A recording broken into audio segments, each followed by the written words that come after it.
अब एक ऐसी खबर जिसमें टीआरपी बिल्कुल जीरो रहेगी।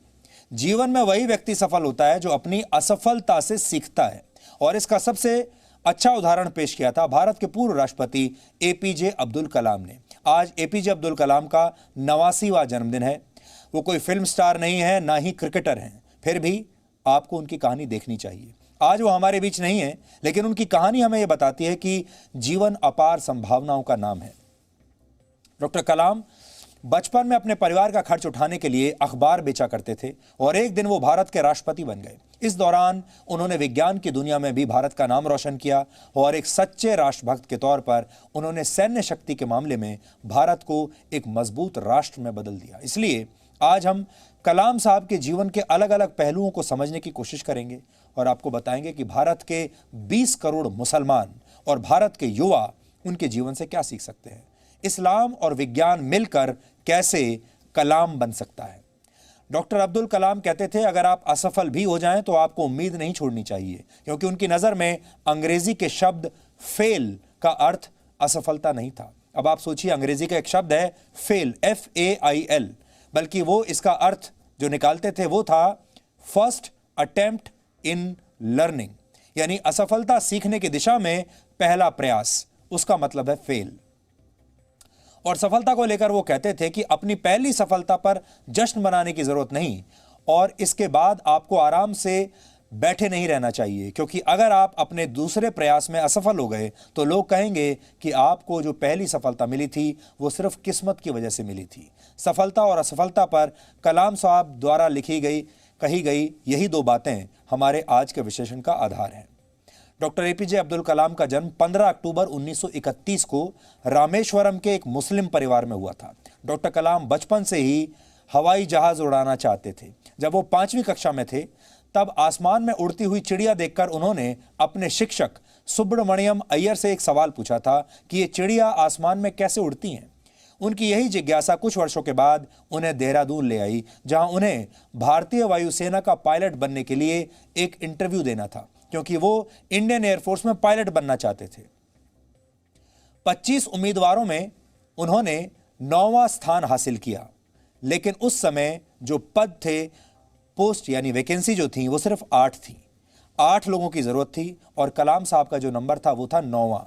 यानी कलाम साहब पायलट बनने के अपने प्रयास में जरा से चूक गए और असफल हो गए, लेकिन उनका हौसला टूटा नहीं। वो आगे बढ़ते रहे। वो न सिर्फ भारत के सबसे महान वैज्ञानिकों में शामिल हुए, बल्कि देश के राष्ट्रपति भी बने। ऐसे राष्ट्रपति जिन्हें भारत ही नहीं बल्कि दुनिया भर के लोग प्यार करते थे। या आपको ये समझना चाहिए कि अगर डॉक्टर कलाम अपने पहले ही प्रयास में पायलट बन गए होते तो देश को एक महान वैज्ञानिक नहीं मिलता और एक महान राष्ट्रपति भी इस देश को नहीं मिलता।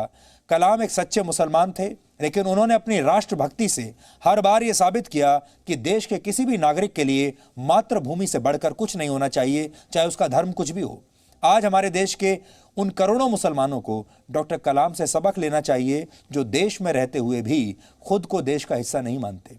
ऐसे लोगों को कलाम साहब के रास्ते पर चलने की कोशिश करनी चाहिए, जो इस देश में 2 कानून और 2 संविधान के पक्ष में रहते हैं। जो लोग मदरसों में पढ़ाई को अपना हक मानते हैं, उन्हें भी डॉक्टर कलाम के जीवन से सबक लेना चाहिए।